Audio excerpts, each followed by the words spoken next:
32절 말씀입니다.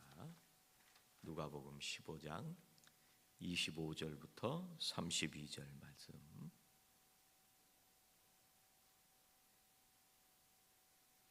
함께 봉독하시겠습니다. 마다들은 밭에 있다가 돌아와 집에 가까이 왔을 때 풍악과 춤추는 소리를 듣고 한 종을 불러 이 무슨 일인가 물은데 대답하되 당신의 동생이 돌아왔으며 당신의 아버지가 건강한 그를 다시 맞아들이게 되므로 인하여 살진 송아지를 잡았나이다 하니 그가 노하여 들어가고자 하지 아니하거늘 아버지가 나와서 권한대 아버지께 대답하여 이르되 내가 여러 해 아버지를 섬겨 명을 어김이 없거늘 내게는 염소 새끼라도 주어 나와 내 벗으로 즐기게 하신 일이 없더니 아버지의 살림을 창녀들과 함께 삼켜버린 이 아들이 돌아오매 이를 위하여 살진 송아지를 잡으셨나이다. 아버지가 이르되 예 너는 항상 나와 함께 있으니 내 것이 다 내 것이로되 이 네 동생은 죽었다가 살아났으며 내가 잃었다가 얻었기로 우리가 즐거워하고 기뻐하는 것이 마땅하다 하니라 나이다. 아멘. 한 아들이 아버지의 재산을 가지고 먼 나라로 가서 방탕하게 다 탕진하고 거지가 되어서 돌아왔습니다. 아버지가 그 아들을 용서하고 따뜻하게 맞아 주었습니다. 정말 감동적인 얘기입니다. 이게 아버지의 마음이구나. 그런데 오늘 말씀에 보면 큰아들은 밭에 있다가 돌아왔는데 이 아들은 열심히 일을 했습니다. 방황하지도 않고 재산을 축내지도 않고 아버지를 모시면서 성실하게 살았습니다. 그런데 이 맏아들은요 동생이 돌아온 게 기쁘지가 않은 거예요. 이 방탕하게 놀다가 돌아온 아들을 다시 받아들여 주시는 아버지가 마음에 안 들어요.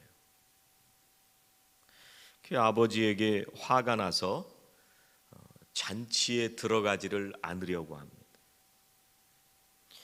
이 맏아들이 왜 이런 마음을 가지게 됐을까? 동생이 돌아왔는데, 동생이 살아 돌아왔는데, 오늘 이 누가복음 15장 말씀을 시작하실 때 예수님께서 이걸 누구한테 말씀을 하셨나 하는 것을 우리들이 좀 생각을 해볼 필요가 있습니다. 우리가 읽지는 않았지만 1절 말씀에 보면은요 모든 세리와 죄인들이 말씀을 들으러 가까이 나오니 세리와 죄인들이 예수님에게 말씀을 들으려고 가까이 왔습니다. 근데 2절에 보니까 바리새인과 서기관들이 수군거려 이르되 이 사람이 죄인을 영접하고 음식을 같이 먹는다 이렇게 비난을 합니다. 그러니까 3절에 예수님께서 그들에게 이 비유로 이르시되 그러면서 하시는 얘기였습니다. 누구에게 말씀하시는 거냐면 세리와 죄인들하고 아무렇지도 않게 음식을 먹고 있는 예수님을 보면서 바리새인들이 비난을 합니다. 그 예수님이 하시는 걸 보면서 마음에 안 든 거예요. 그 예수님이 하시는 모습이 못마땅해서 수군거리면서 바리새인과 서기관들을 향해서 예수님이 말씀하시는 거예요. 이 큰아들이 마음이 불편한 거예요. 오늘 20절, 29절 말씀에는 이렇게 말씀합니다. 아버지가 들어오라고 하니까 큰아들이 이렇게 얘기를 합니다. 내가 여러 해 아버지를 섬겨 명을 어김이 없거늘 내게는 염소 새끼라도 주어 나와 내 벗으로 즐기게 하신 일이 없더니 이 자기가 충성하고 봉사한 것에 대해서 보상을 받지 못했다고 생각을 하는 거예요. 내가 한 게 얼만데 아버지가 인정을 안 해주세요. 내가 예배도 안 빠지고, 내가 봉사도 열심히 하고, 헌금도 열심히 하고, 선교도 앞장서고, 내가 얼마나 헌신했는데 나를 뭘로 생각하는 거야? 내가 이만큼 했으면 내가 세상에서도 잘 되고 성공하고 건강하고 자녀들이 잘 되고 교회에서도 내가 직분을 받아야 되는 거 아닌가?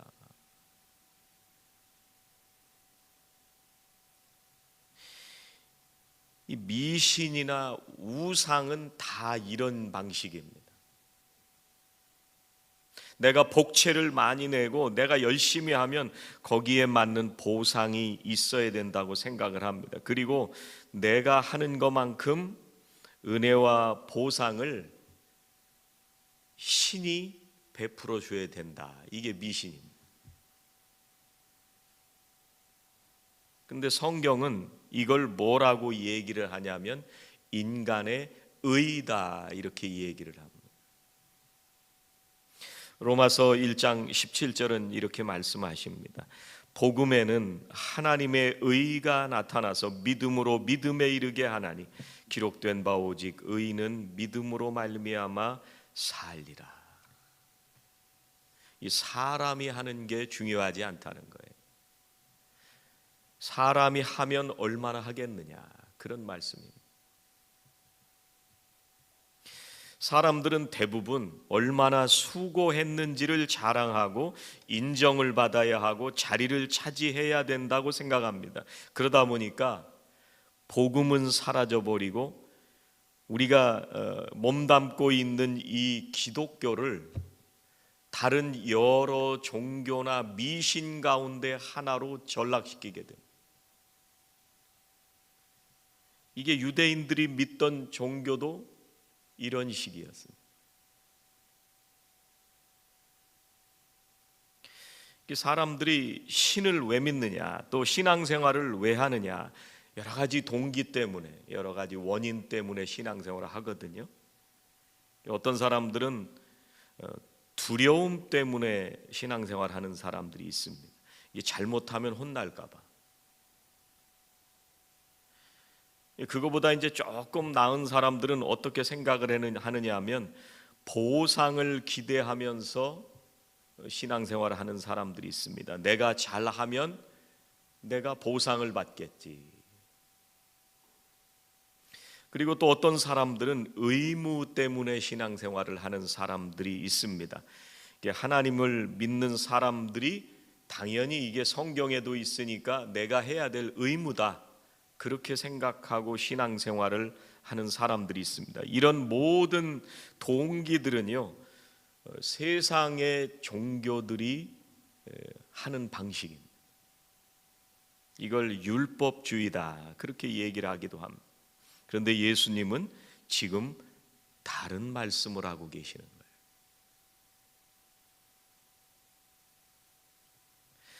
큰아들이 아버지 집을 떠나지 않은 이유가 뭐예요? 보상을 기다렸기 때문에 그런 거예요. 아버지의 재산이 목표입니다. 아버지가 지금 왜 기뻐하는지에는 관심이 없습니다. 왜 기뻐하는지 그 아버지의 마음을 전혀 모릅니다. 자기가 지금까지 애써온 이 모든 거에 대해서 그 보상을 위해서 지금 집을 지키고 아버지 옆에서 헌신하고 봉사했다는 거예요. 둘째 아들은 아버지 말을 듣지도 않으면서 아버지의 재산을 요구하는데 큰아들은 순종하는 것처럼 하지만 이 아들도 아버지로부터 그 마음을 모르고 떠난 자식입니다. 아버지를 사랑하고 아버지의 마음을 알고 그래서 아버지와 함께 있었던 것이 아니라고 하는 것을 이 큰아들의 말을 통해서 알 수가 있습니다. 보상을 못 받으니까 화가 난 거예요. 그동안 했던 게 억울하고 분한 거예요. 아버지가 저렇게 기뻐하는 그 마음은 알지도 못합니다. 오늘 말씀에 나오는 사람들이 하는 그 말을 보면은요, 그 사람들의 마음을 알 수가 있습니다. 맏아들이 일을 하다가 집에 오니까 잔치가 집에서 벌어졌습니다. 종에게 물어봅니다. 이게 무슨 일이냐? 그러니까 종이 뭐라고 얘기를 하느냐면 17절에 당신의 동생이 돌아와서 아버지가 송아지를 잡았습니다. 당신의 동생이라고 얘기를 합니다. Your brother. 큰아들이 화가 나서 안 들어가려고 하니까 아버지가 나와서 들어와라. 그러니까 큰아들이 뭐라고 얘기를 하냐면 아버지의 살림을 창녀들과 함께 삼켜버린 이 아들이 돌아오매 송아지를 잡고 잔치를 벌이느냐, 그렇게 얘기를 합니다. 아버지의 아들이라고 얘기를 합니다. This son of yours. 내 동생이 아니에요. 당신의 아들이라고 얘기해요. 그랬더니 아버지가 뭐라고 하세요? 32절에 보니까 이 네 동생은 죽었다가 살아났으며 내가 잃었다가 얻지 않았느냐. 이 네 동생, this brother of yours, 네 동생이다, 이렇게 얘기해요. 큰아들은 동생을 동생이라고 생각하고 싶지 않은 거예요. 내가 보상받지 못한 것만 억울하고 분한 거예요.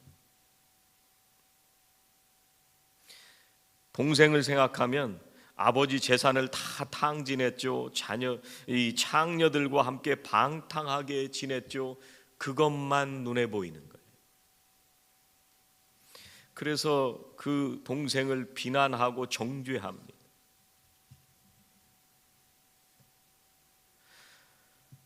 우리가 이 큰아들 같은 마음으로 사람을 보면은요, 이 사람도 문제고 저 사람도 문제고 여기도 문제고 저기도 문제입니다. 나만 잘한다고 생각을 합니다. 나 혼자 의인된 것처럼 생각이 듭니다. 전부 다 문제투성이. 그런데 아버지의 마음으로 보는 사람은요, 은혜가 넘치는. 오늘 말씀은 누구한테 하신 말씀이었어요? 예수님이 하시는 게 마음에 들지 않는 바리새인들을 향해서 하시는 말씀입니다. 그리고 이 말씀 앞에는 비유를 예수님이 세 가지를 더 말씀하시는데, 잃어버린 양을 찾은 비유를 말씀하시고, 잃어버린 드라크마를 찾은 비유를 말씀하시고, 오늘 말씀 또 바로 앞에는 작은 아들이 잃어버렸다가 다시 찾은 그 기쁨을 말씀하시고, 아버지는 지금 기쁨에 대해서 얘기를 하는 거예요.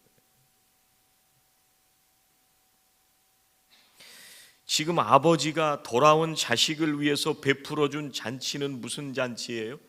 천국의 잔치입니다. 그 천국의 기쁨을 알아야 된다는 거예요. 아버지가 이 얘기를 할 때 중요한 얘기를 한 가지 합니다. 32절에 이 네 동생은 죽었다가 살아났으며 내가 잃었다가 얻었기로 우리가 즐거워하고 기뻐하는 것이 마땅하다. 누가요? 우리가 아버지인 나와 형인 네가, 우리가 다 같이 기뻐해야 될 일이.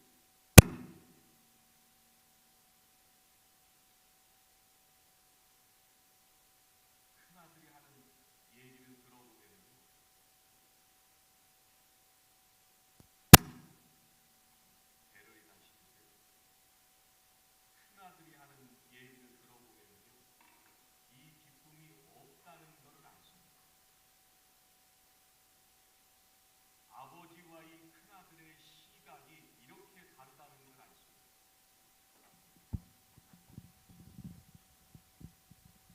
죽인다는 자식이 돌아온 거를 아버지만 기뻐해야 될 게 아니라 함께 기뻐하자. 지금 그 말씀하시는 거예요. 함께 기뻐하자. 거기다 배를 끼워. 에코 너무 들어가.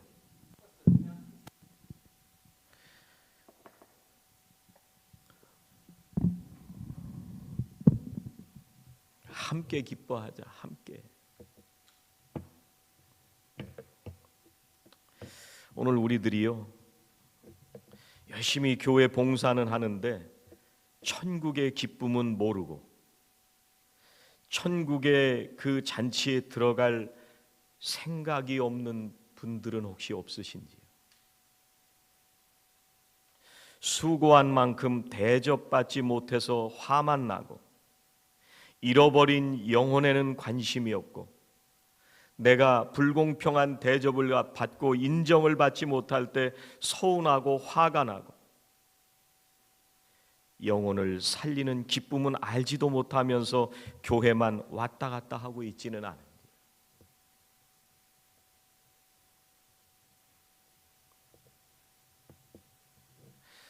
스펄전 목사님이요, 내 주께 굴복하라, 그런 책을 썼습니다. 로마서 5장 7절에 대한 그 얘기를 하시면서 뭐라고 얘기를 하냐면 이렇게 얘기를 합니다. 좀 길지만 제가 한번 읽어드리겠습니다.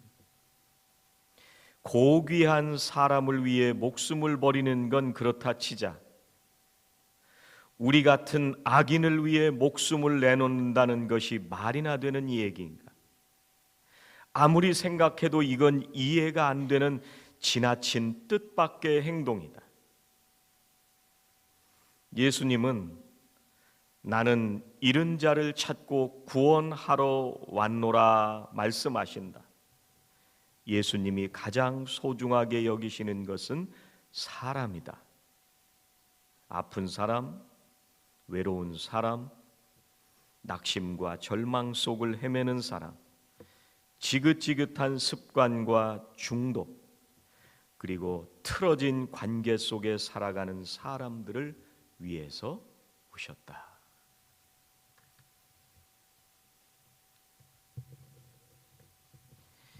요한복음 8장에 보면은요, 간음하다가 붙잡힌 여인을 이 바리새인들이 현장에 끌고 옵니다.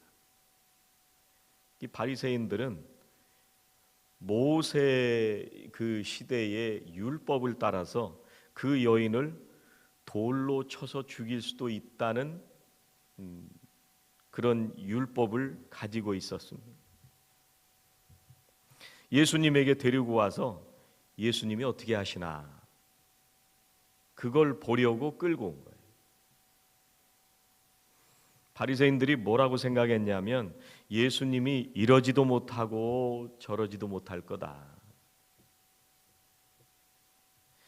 이 여자가 지금 굉장히 위기에 몰려 있는데 여기서 이 여자를 구출해 주면 예수님은 율법의 권위를 무시하는 게 되는 거예요.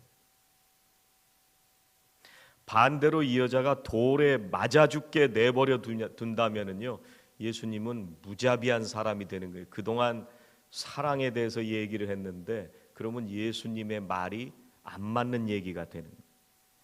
그리고 로마 정부는요, 로마 정부만 사형 집행권을 가지고 있었기 때문에 만약에 이 여자가 돌로 죽게 내버려 둔다 그러면 로마 정부에 대적하는 사람이 되는 겁니다. 예수님이 아주 곤란합니다. 그런데 예수님이 뭐라고 말씀하시냐면 죄 없는 자가 먼저 돌로 쳐라, 그렇게 말씀하시죠. 그리고 모였던 사람들이 다 그 자리를 떠났습니다. 이제 예수님하고 이 여인하고 단 둘이 남게 됐습니다.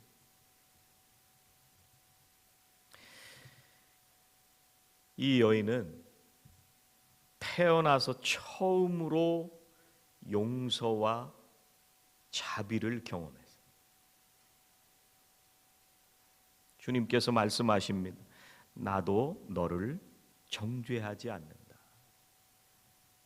너를 정죄하려고 내가 온 게 아니라, 네 잘못을 벌하려고 내가 온 게 아니라 네 실수를 용서하려고 왔다. 이제부터는 더 이상 죄를 짓지 말아라. 오늘부터 새 삶을 살아라. 죄에 더 이상 빠져들지 말아라.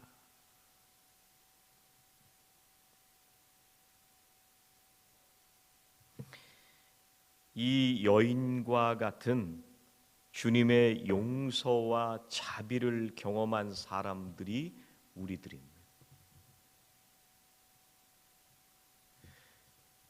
이 기쁨이 있어야 되는 거예요.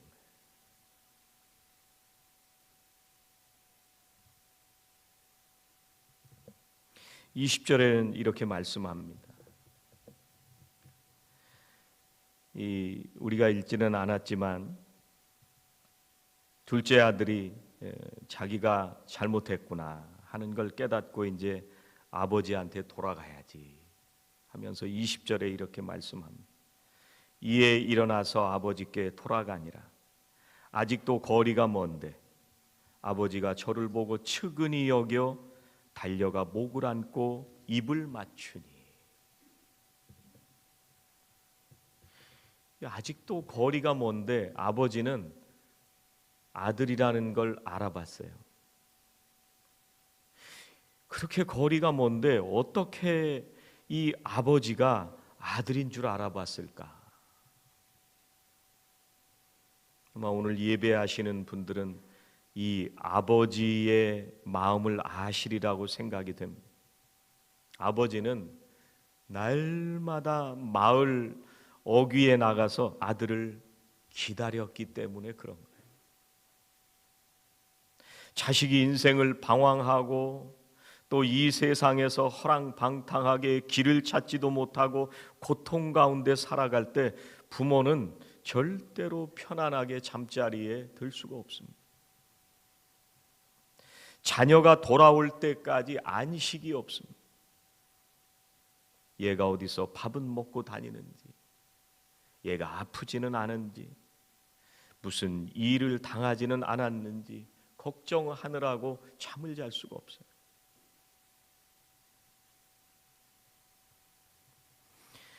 우리가 세상에서 죄에 빠져서 또 악에 빠져서 살아갈 때 하나님은 우리 때문에 이 심정으로 우리를 기다리시는 거예요. 분명히 이 아버지는요, 동네 어귀에서 날마다 아들이 돌아오기만 기다리고 있었을 것입니다.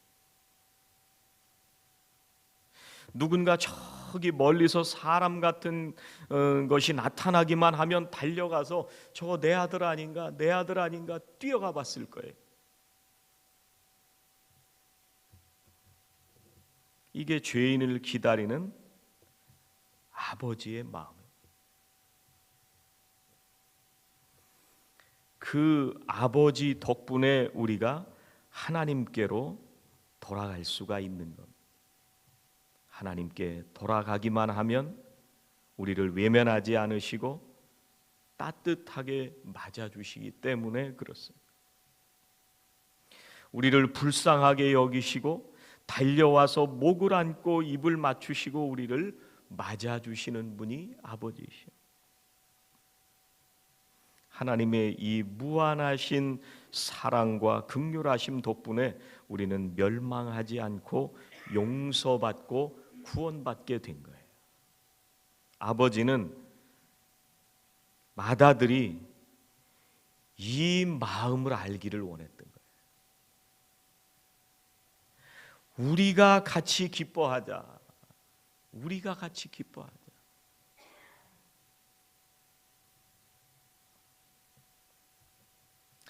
하나님께서는요, 죄를 너무 싫어하십니다.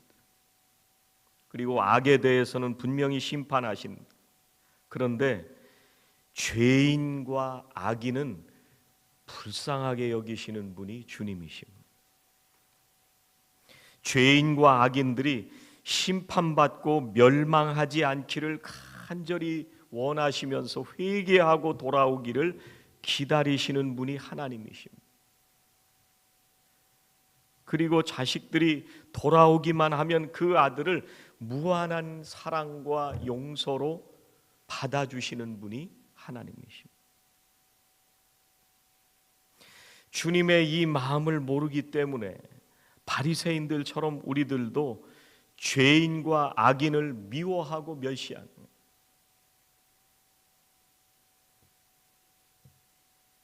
우리들은 신앙생활을 하면서 죄와 악에 대해서는 그렇게 미워하지 않습니다. 그런데 죄인과 악인에 대해서는 굉장히 미워하는 경우가 얼마나 많은지 모릅니다.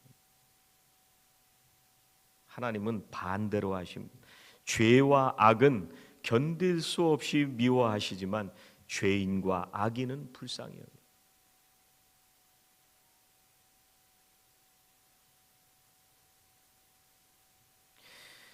성도들이 가지는 복이 뭔가? 그거는 하나님께서 우리를 사랑하시고 용서하시고 받아주신 것에 대한 그 아버지의 사랑으로 사는 것이 복입니다. 그래서 오늘 31절 말씀에는 이렇게 말씀하세요. 아버지가 이르되 얘야 너는 항상 나와 함께 있으니 내 것이 다 네 것이지 않느냐. 하나님과 항상 함께 있는 것, 그 아버지의 사랑과 긍휼을 경험하고 그 아버지와 함께 살아가는 것, 이것이 복이라는 거예요. 이게 성도의 복입니다. 하나님 안에 모든 것이 다 그 안에 있고 하나님과 함께 있는 자녀는 그 모든 것을 다 누리면서 살기 때문에 그렇습니다.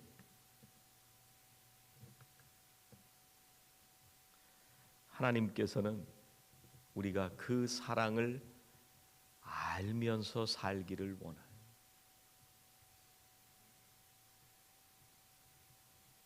저는 우리 교회의 성도님들이 이 하나님의 사랑을 깊이 경험하시고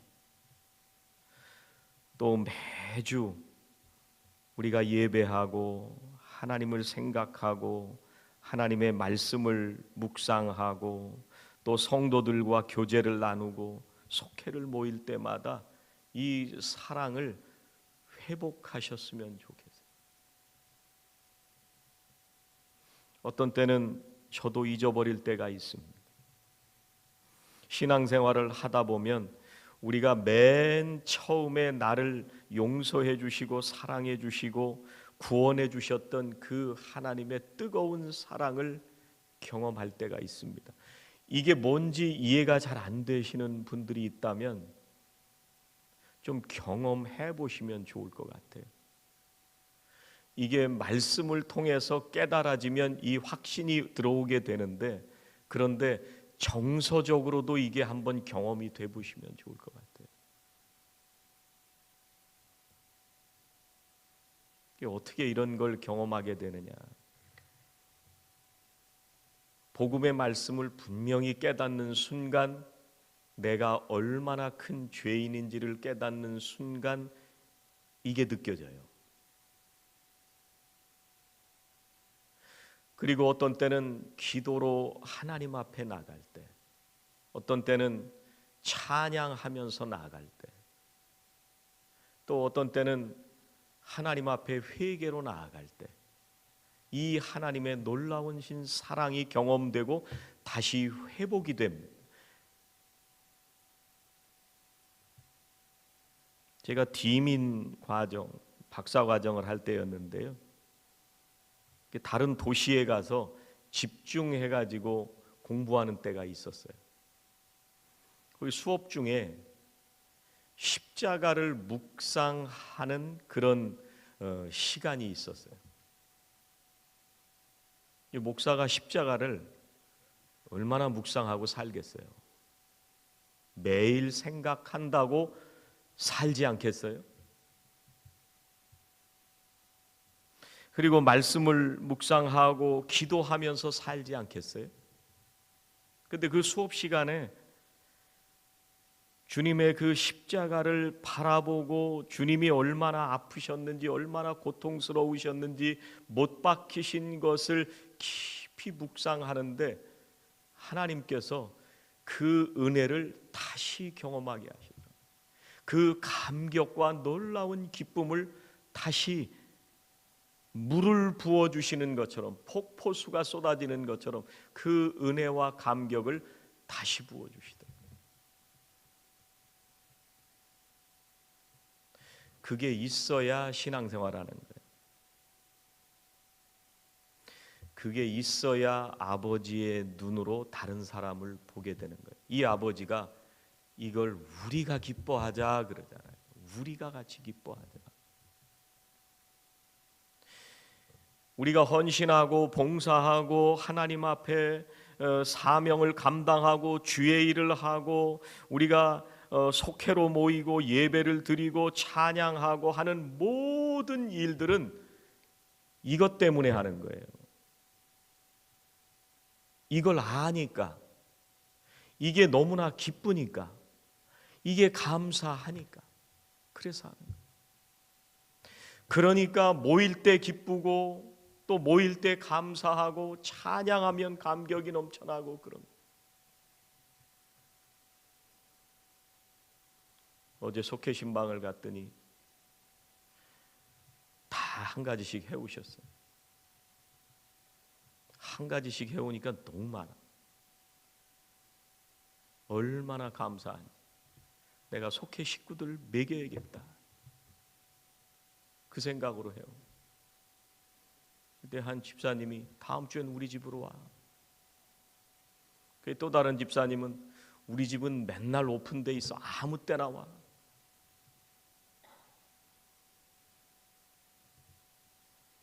이게 모이는 게 하나님의 사랑과 은혜로 모이게 되고 기쁨과 감사와 감격이 넘치고, 그러니까 집을 오픈해서 공개하고 싶고 또 그 감격을 함께 나누는 그 자리가 기쁘고 하나님의 사랑을 나누는 것이 기뻐지는 거예요.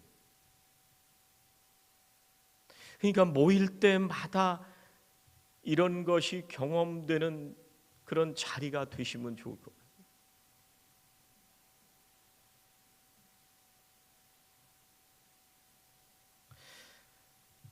혹시 지금도 여전히 주님의 이 사랑을 거부하고 고집으로 사는 사람들은 있지 않으신지.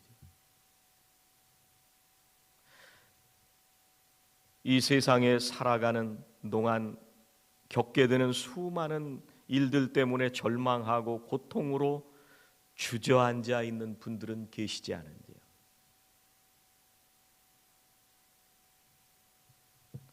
우리 주변에 하나님의 은혜와 사랑과 용서를 모르고 구원의 감사와 기쁨과 감격을 모르고 사는 사람들은 있지 않은지요.